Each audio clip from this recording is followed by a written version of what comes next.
Our topic is called goal setting. Bakit mahalaga ang goal setting sa negosyo natin? And normally, kapag nag-start ka sa business, meron tayong dreams, meron tayong pangarap. That's why gumagawa tayo ng mga dream board. Pero kapag gumagawa tayo ng dream board or dreams, dapat meron tayong time frame. Kasi hindi lalabas ang full potential mo at actions na kailangan para makuha mo yung dreams mo pag walang time frame. Bakit mahalaga?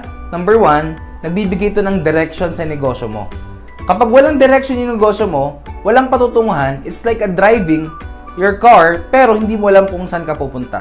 Pangalawa, kapag may goal ka, nagsiset to ng aksyon na kailangan mong gawin at effort na ilalabas mo para makuha mo yung goal mo. Pangatlo, kapag may goal ka, it's like a simple kapag ka pumapasok ka sa school. Normally, kapag binigyan kayo ng project sa school ng teacher mo, lagi sinasabi, merong deadline of passing. Tama? Bakit? Kasi, kapag ang teacher mo nagbigay sa'yo ng project at sinabi niya, ipasa mo yung project someday, tanong, gagawa ka? Hindi. Of course, hindi ka gagawa. Kasi, walang target date. In the first place, sa kalendaryo natin, walang someday. Monday to Sunday lang. Tama? Same thing sa negosyo. Kung gusto mo maging global ambassador, kung gusto mong kumita ng malaki, if you want to become a Millionaires Club Circle member, if you want to earn 100,000, even 500,000, even 1 million per month, dapat meron kang time frame at dapat meron kang goal. Now, paano mo mag-set ng personal goal? Paano mo mag-set ng goal? Kapag nag-set ka ng goal, dapat yung goal mo, it should be SMART. SMART means specific, measurable, attainable, realistic, and time-bounded. Kailangan specific. Kaya kailangan, number 1, kapag nag-set ka ng personal goal mo, it should be financial goal. Magkano ang gusto mong kitain?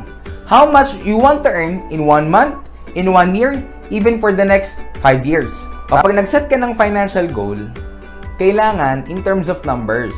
Okay? It should be in figures. Para pag tinanong sa'yo ng upline mo, bakit ka nagre-recruit ngayon? Bakit ka nagpe-present ngayon? Hindi dahil gusto kong yumaman. Well, probably, that's part of the reason.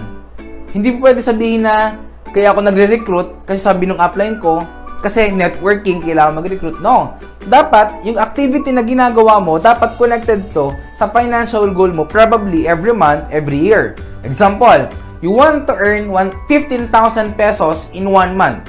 So, how many recruits you need? How many accounts you need?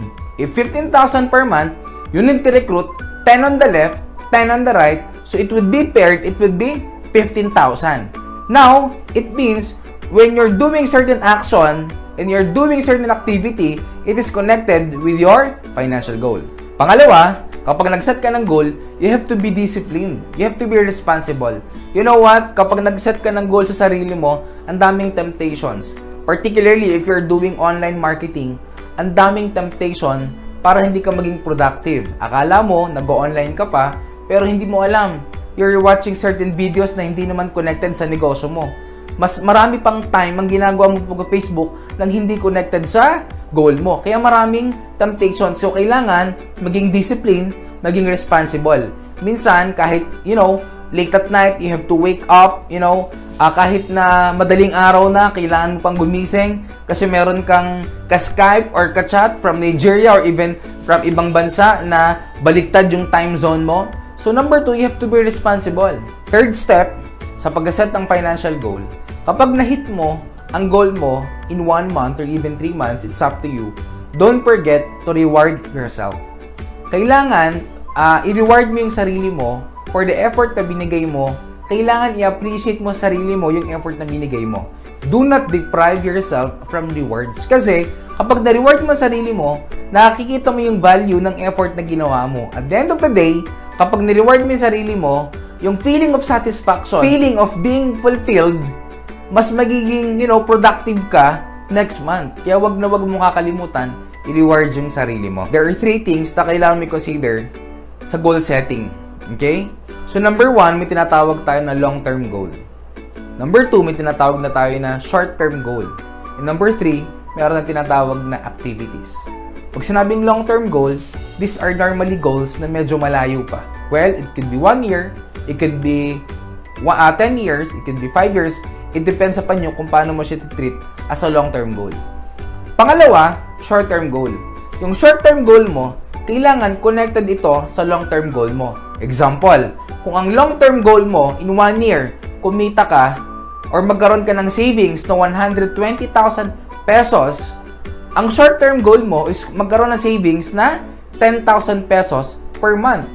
Times 12, kaya 120,000 savings in 1 year. Ang long-term goal mo is 120,000 pesos savings in 1 year, and short-term goal mo is to earn 10,000 pesos savings per month. Now, third is, tinatawag natin na daily activities. Hindi ka magkakameron ng short-term goal, hindi mo ma-achieve yung short-term goal mo kapag wala kang ginagawang daily activities. What is your daily activities? Ito yung OPP, ito yung NDO, ito yung ASAP, ito yung pagtitingin sa mga downloads mo, ito yung pag-a-add ng mga friends mo sa Facebook, ito yung ilang bing napapa-ABC or napapa-advise mo sa upline mo. So, ang short-term goal mo, connected to sa daily activities mo. Here's the application of goal setting. Ito yung typical na example kung paano ginagawa yung goal setting. Let's make with numbers. Okay? So, ito example na to is a perspective kapag naka-single account ka. Okay? So, example, kapag naka-single account ka, ang goal mo is kumita ng 500,000 gross income in 1 year. Pag sinabing gross, hindi siya net. Kapag sinabing gross, kasama yung GC, kasama yung tax, okay? 500,000 gross in 1 year. So the question is, if 500,000 income, gross income in 1 year is your long-term goal, ano ang magiging short-term goal mo or monthly goal mo? Definitely, kailangan mong kumita gross ng 41,666 pesos in 1 month. That's 500,000 divided by 12, okay?